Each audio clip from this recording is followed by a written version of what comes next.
Assalamualaikum warahmatullahi wabarakatuh.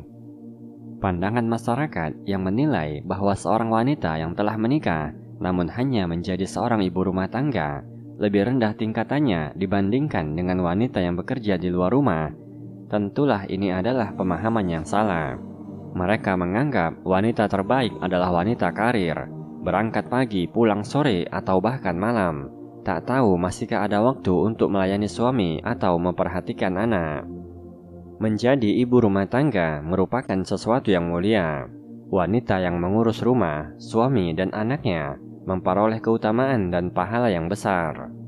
Wanita yang betah di rumah, menegakkan sholat dan berdandan sesuai syar'i merupakan perkara yang disyariatkan dalam Islam dan dipuji oleh Allah Subhanahu wa Ta'ala. Allah Ta'ala berfirman, "Dan tinggallah kalian di dalam rumah-rumah kalian, dan janganlah kalian berdandan dan bertingkah laku seperti orang-orang jahiliyah dahulu, dan laksanakanlah sholat, tunaikanlah zakat, dan taatilah Allah dan Rasul-Nya. Sesungguhnya Allah bermaksud hendak menghilangkan dosa dari kamu, wahai ahlul bait, dan membersihkan kamu sebersih-bersihnya." Quran Surat Al-Ahzab ayat 33. Tinggalnya wanita di rumah berarti ia melaksanakan urusan rumah tangganya, memenuhi hak suaminya, mendidik anak-anaknya, dan menambah amal kebaikan. Sedangkan wanita yang sering keluar rumah akan membuatnya lalai dari kewajiban. Wanita yang sering keluar rumah dapat menimbulkan fitnah, sebagaimana sabda Rasulullah Sallallahu Alaihi Wasallam, "Tidak aku tinggalkan fitnah yang paling berbahaya sepeninggalanku bagi laki-laki melebihi fitnah wanita." Hadis riwayat Bukhari. Dalam riwayat yang lain, Rasulullah bersabda, "Takutlah kalian dengan fitnah dunia dan fitnah wanita.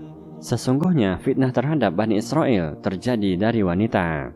Hadis riwayat Muslim. Tanggung jawab seorang istri dalam rumah tangga yang utama ada dua, yaitu sebagai pendamping suami dan pemelihara anak. Pendamping suami yaitu mendampingi suami dalam setiap situasi dan kondisi, menyenangkan hati suami, melayani suami kapan saja suami inginkan. Dengan hati yang ikhlas, maka akan berbuah pahala.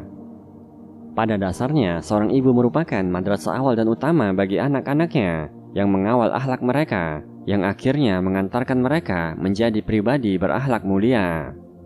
Anak yang solih merupakan aset bagi orang tua di akhirat, karena doa dari anak yang solih akan mengangkat derajat orang tuanya di surga. Rasulullah Sallallahu Alaihi Wasallam bersabda, "Jika seseorang meninggal dunia, maka terputuslah amalannya kecuali 3 perkara: sedekah jariyah, ilmu yang bermanfaat, atau doa anak yang soleh." Hadis riwayat Muslim. Juga yang menjadi alasan bahwa wanita lebih baik di rumah menjadi ibu rumah tangga, karena wanita itu aurat. Wanita yang betah di rumah inilah yang lebih menjaga diri. Rasulullah Sallallahu Alaihi Wasallam bersabda, "Sesungguhnya wanita itu aurat. Jika ia keluar rumah, maka setan mengikutinya. Dan tidaklah wanita lebih dekat kepada Allah, melainkan di dalam rumahnya." Hadis riwayat Ibnu Huzaimah. Pada akhirnya, wanita yang paling baik adalah wanita yang taat pada suami, menunaikan kewajiban sebagai istri dan ibu bagi anak-anak.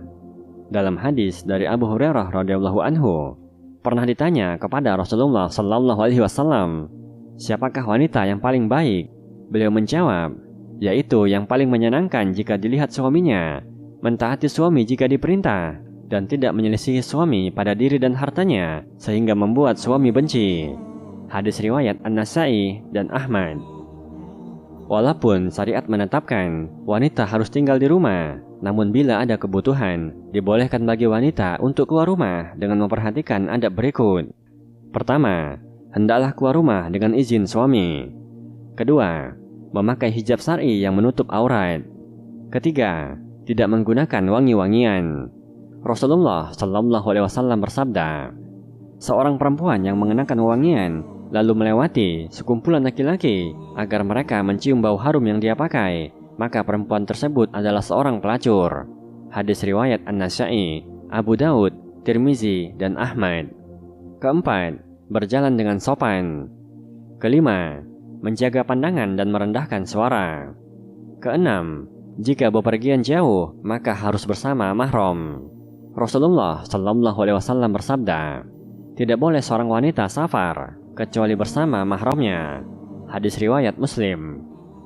Tidak ada karir yang lebih mulia bagi wanita selain tinggal di rumahnya, karena Anda adalah wanita pilihan, wanita mulia, dan wanita terbaik.